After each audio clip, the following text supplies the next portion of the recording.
Assalamualaikum warahmatullahi wabarakatuh. Selamat sore. Yang terhormat Bapak Supriyono S. Pom M.Pom dan teman-teman yang saya banggakan. Di sini saya Alia Tasya Puspitasari sebagai moderator dari kelompok 2 dalam presentasi laporan implementasi analisis dan perancangan overview of Armada Management System.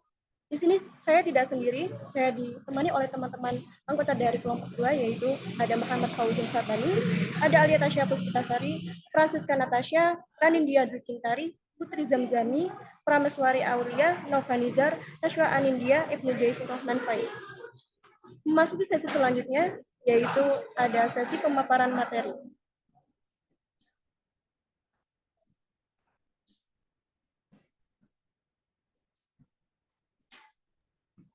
Dalam sesi pemaparan materi di sini ada bab 1 yaitu pembukaan, di mana nantinya pada poin 1 sampai poin terakhir akan dijelaskan oleh anggota dari kelompok 2. Dipersilakan.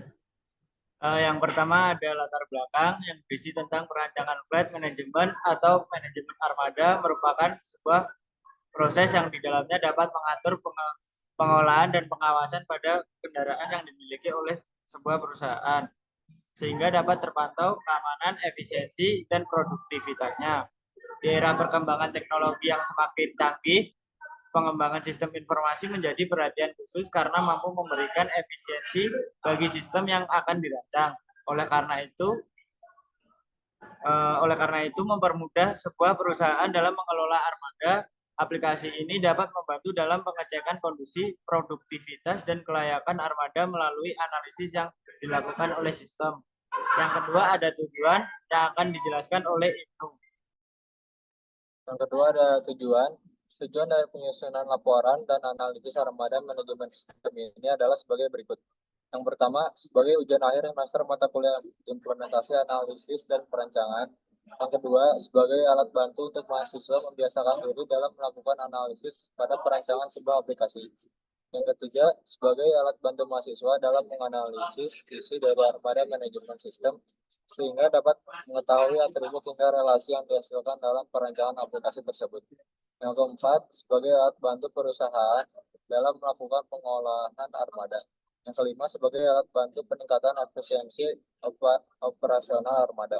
Yang keenam, sebagai alat untuk mengidentifikasi dan menghilangkan pemborosan, memperpanjang usia kendaraan, dan mengurangi biaya operasional keseluruhan. Selanjutnya akan dibacakan oleh Nasi. Oke, untuk selanjutnya yaitu rumusan masalah. Rumusan masalah dalam proses analisis armada manajemen sistem sebagai berikut. Yang pertama yaitu apa yang dimaksud dengan armada manajemen sistem dan bagaimana cara kerja sistem tersebut. Yang kedua yaitu apa saja spesifikasi yang melengkapi sistem tersebut. Untuk selanjutnya akan dibacakan oleh Francisca. Lalu untuk deskripsi armada manajemen sistem sendiri yaitu sebuah perancangan sistem yang memanfaatkan kemajuan teknologi untuk membantu sebuah organisasi atau perusahaan armada dalam mengawasi, mengelola, dan mengoptimalkan kendaraan konsumen. Lalu untuk spesifikasi armada manajemen sistem akan dijelaskan oleh Putri Reza Zami. Oke, untuk spesifikasi armada manajemen sistem ini terdapat pertama itu analisis kebutuhan. Jadi sistem ini merupakan perangkat lunak yang membantu perusahaan dalam melacak, mengelola, dan mengoptimalkan armada kendaraan mereka. Sistem ini dapat digunakan untuk berbagai tujuan, termasuk yang pertama untuk melacak lokasi dan status kendaraan. Jadi sistem ini dapat menggunakan GPS untuk melacak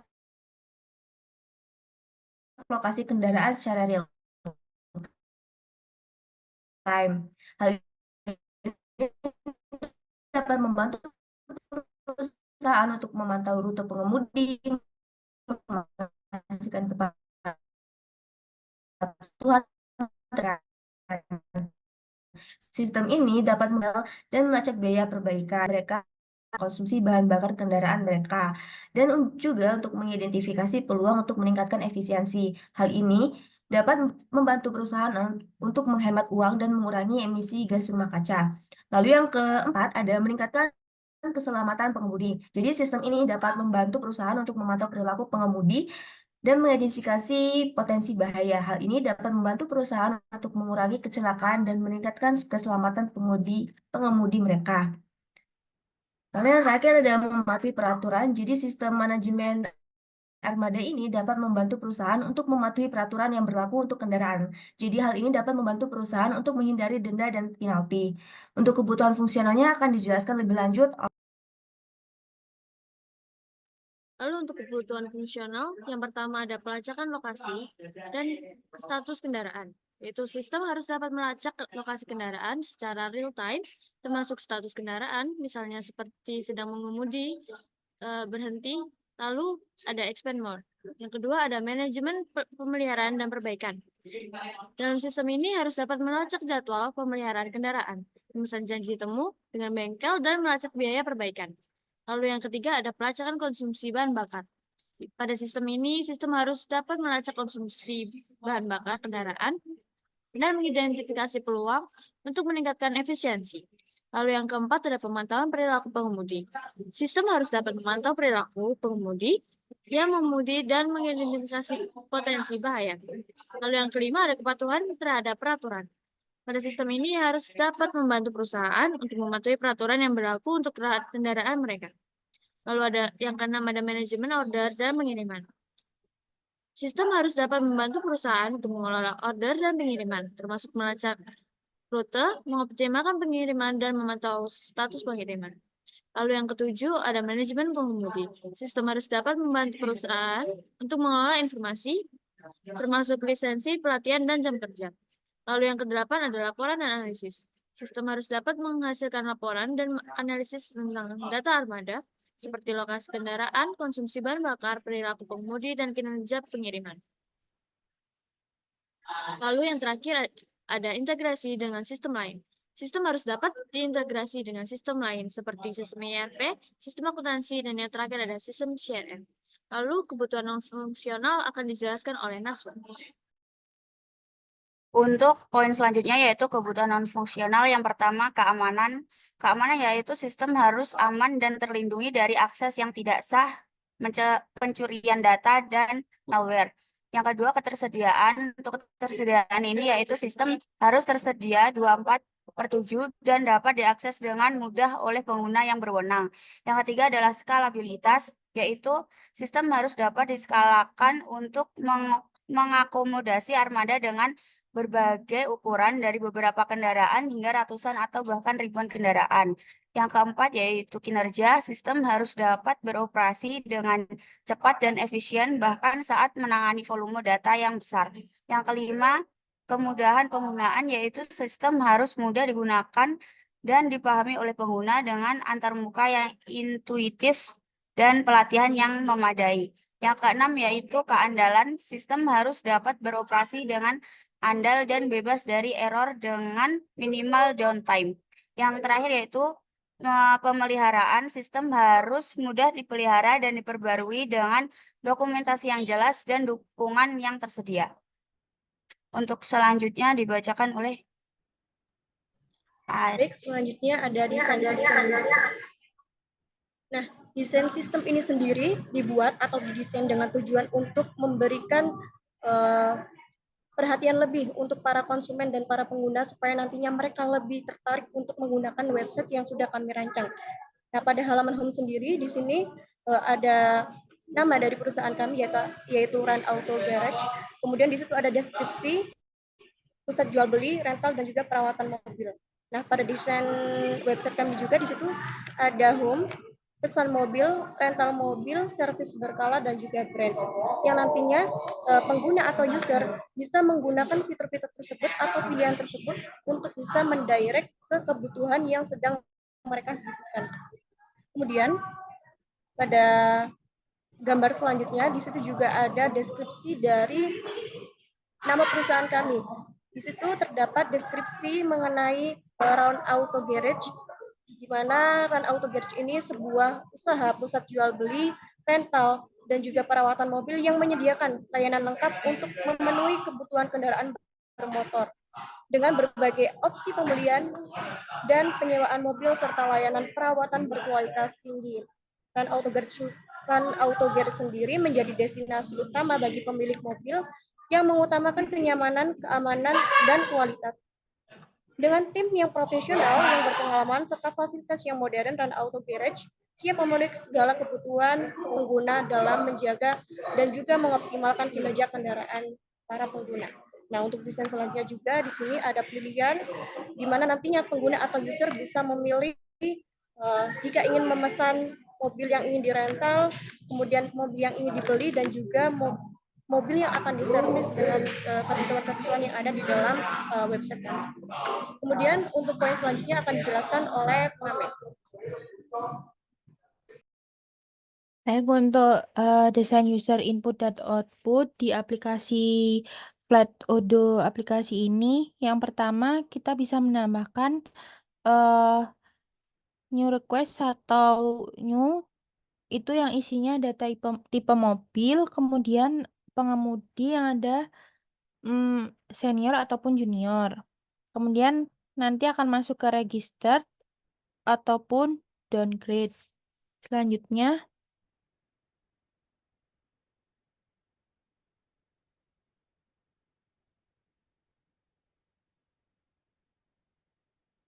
Selanjutnya di flat sendiri ada kontrak, servis, dan juga odometer. Tapi karena dari pihak user, karena kami menggunakan dari pihak user, jadi tidak bisa menambahkan atau mengurangi, jadi cuma bisa melihat saja.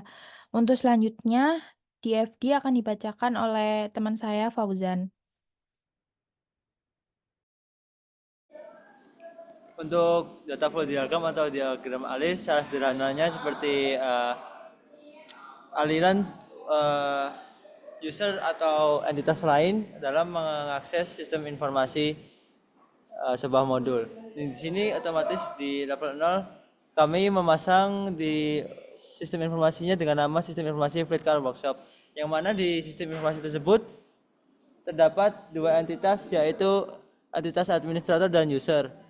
Dan untuk tiap entitas sendiri juga memiliki input output seperti administrator yang memiliki input menambahkan sumber daya, menambahkan teks, menambahkan activity types, menambahkan types, menambahkan status, menambahkan modus, menambahkan kategori, menambahkan fleet, menambahkan kontrak, menambahkan cost, odometer, dan lain-lainnya.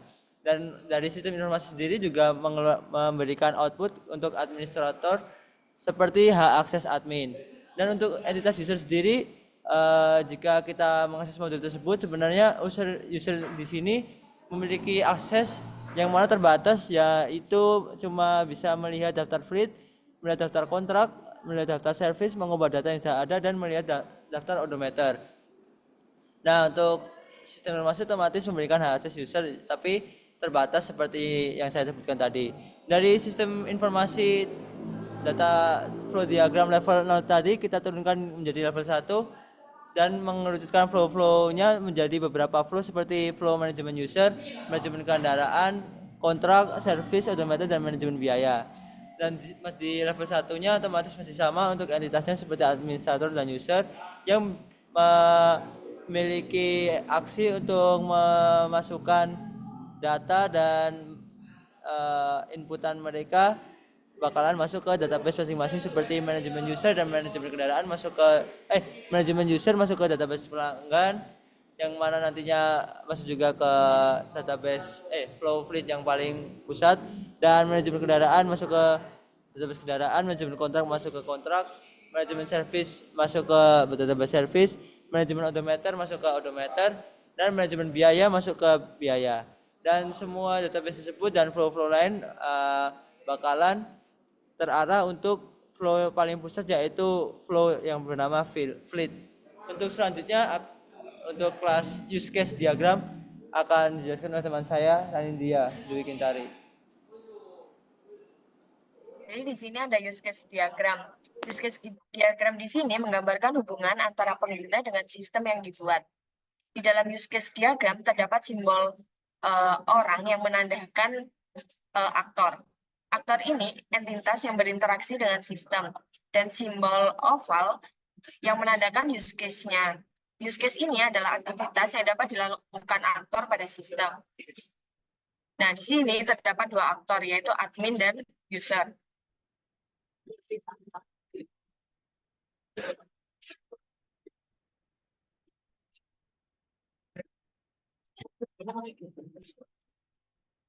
Di sini, admin dapat membuka menu manufacture, dapat membuka menu model, dapat membuka menu types, dapat membuka menu kategori, dan dapat membuka menu kontrak, dapat membuka menu service, membuka menu odometer. Dan di sini, administrator dapat mengedit atau menambahkan data. Faktor yang kedua yaitu user. User di sini tidak dapat menambahkan data, hanya dapat melihat data yang ada, seperti menu kontrak, menu flat, menu service, dan menu odometer.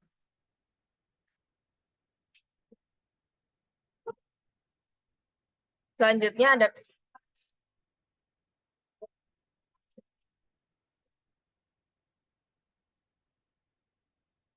ada kelas diagram. Kelas diagram di sini adalah jenis diagram struktur UML yang menggambarkan struktur sistem dengan menunjukkan sistem kelasnya, atribut, metode, dan hubungan antara objek. Di sini terdapat 11 kelas, yaitu kelas manufaktur, kelas model, kelas types, kelas activity types, kelas text, kelas kategori, kelas kontrak, kelas status, kelas odometer, kelas vehicles, dan kelas service. Di sini kelas manufaktur berelasi dengan kelas model, yaitu relasinya many one to many. Selanjutnya, model berelasi dengan kategori, yaitu relasinya one to many.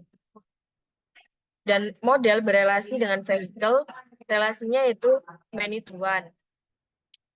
Dan kategori berelasi dengan vehicle, yaitu relasinya many to one. Dan text berelasi dengan vehicles, relasinya many to one. Dan kontrak berelasi dengan status, relasinya one to many. Selanjutnya akan dijelaskan oleh Acang.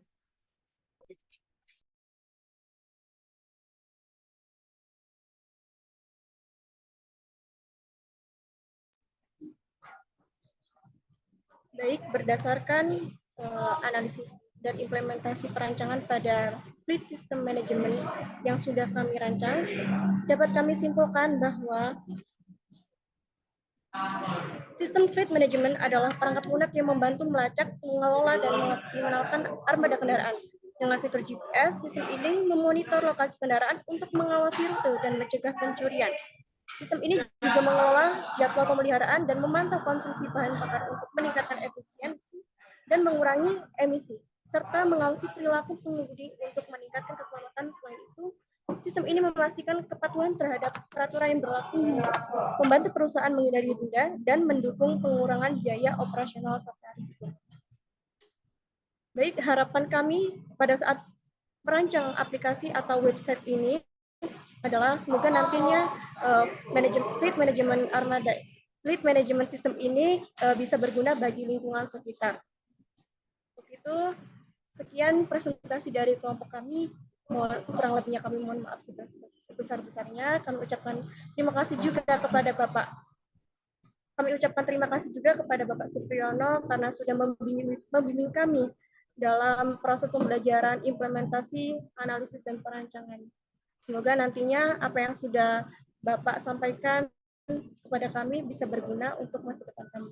Terima kasih. Wassalamualaikum warahmatullahi wabarakatuh.